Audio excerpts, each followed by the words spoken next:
दिसंबर का महीना था। सूरजपुर गांव की ठंडी हवाएं शरीर को चुभ रही थीं। खेतों में ओस की बूंदें मोती की तरह चमक रही थीं। हर घर से लकड़ी और गोबर के उपलों की खुशबू आ रही थी। गांव की औरतें अपने अपने आंगन में चूल्हा सुलगा रही थीं। सामने के घर में सुनीता जल्दी उठ चुकी थी। उसका ससुराल बहुत पारंपरिक था।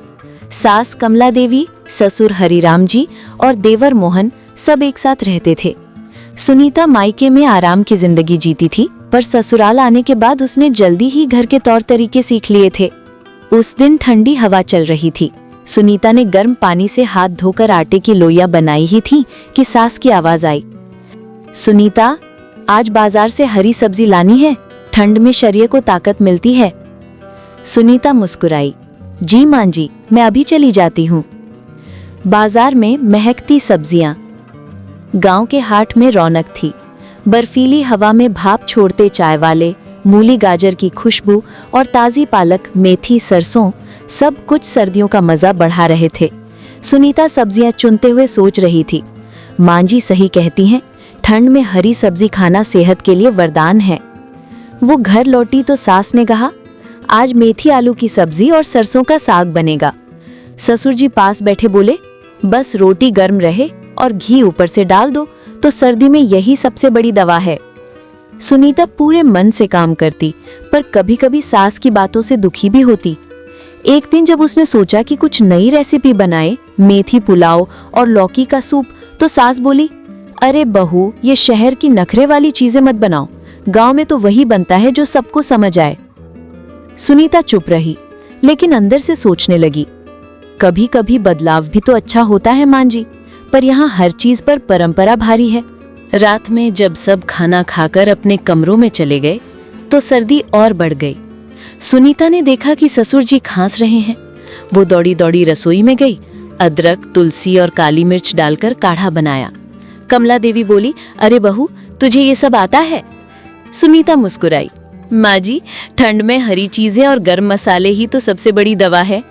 ससुर जी ने काढ़ा पिया और बोले, बिटिया, तेरी समझदारी ने हमें डॉक्टर के पास जाने से बचा लिया। उस रात पहली बार सास की आंखों में सुनीता के लिए गर्व झलका। अगले दिन ससुराल के आंगन में सभी एक साथ बैठे थे। कमला देवी बोली, बहू, आज क्या बनाओगी?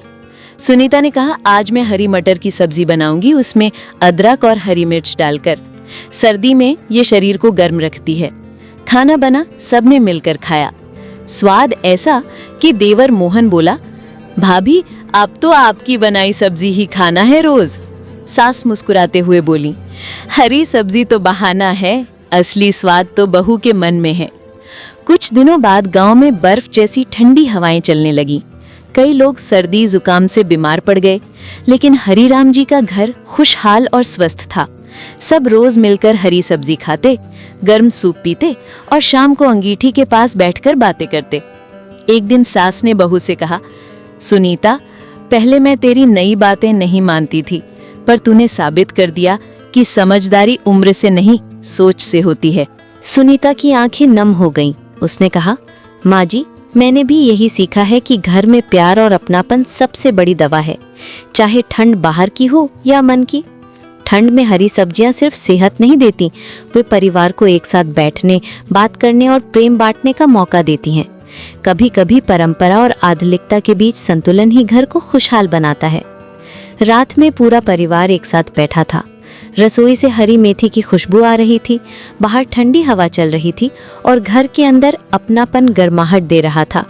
ससुर जी बोले, सुनीता, आज तो तेरी बनाई हरी सब्जी ने दिल जीत लिया। सुनीता मुस्कुराई, सब्जी नहीं बाबा, ये तो परिवार का स्वाद है।